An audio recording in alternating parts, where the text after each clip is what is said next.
We're talking to Jim Renacci about his book, and the GOP's Lost Decade is a tremendous story of Jim going from his business career and to Washington and serving, and then some of the experiences are really, really interesting. You really definitely want to pick up a copy of this. And Jim, you have a profound statement here, and it says that social media has added to the divide, meaning our political divide, our society divide, and all of those things. And nothing has to be true on social media.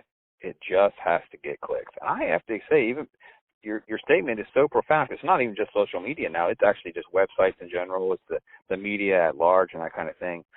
Talk a little bit about that transformation from your perspective. I mean, obviously, when you're in Washington, you're seeing different things and the impact and the rise of the media and social media from that perspective, where it's more about sensationalism and getting clicks than it is about being right. Well, absolutely. And many people say the turning point in Washington was when the TV cameras were allowed 100% of the time in many of the hearings and in, of course, the chambers, because then you now can get sound bites and clicks. People can get their name exposed. In the past, nobody knew who many of these people were.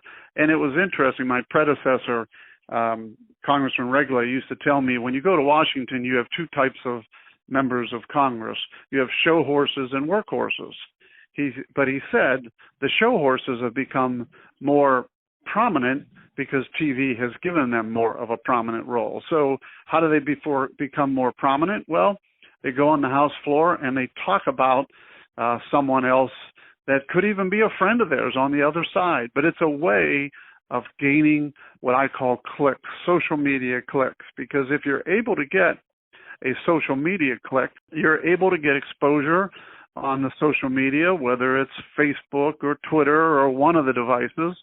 So many times things are debated in Congress, and we get these moments, these gotcha moments, these opportunity moments where social media now drives it. And it even got to a point where I had one of the reporters come to me and say, if you can give me something that gets me clicks, I will be willing to publish it and push it out for you. And it's amazing because our world now has become a social media. How many clicks you can get, how many how many opportunities for people to view it. This is the real key that drives it, and it causes the show horses many times to rise above the workhorses. Jim Renacci's new book, The GOP's Lost Decade, really examines behind the curtain in Washington, some of the inner workings, how things actually work.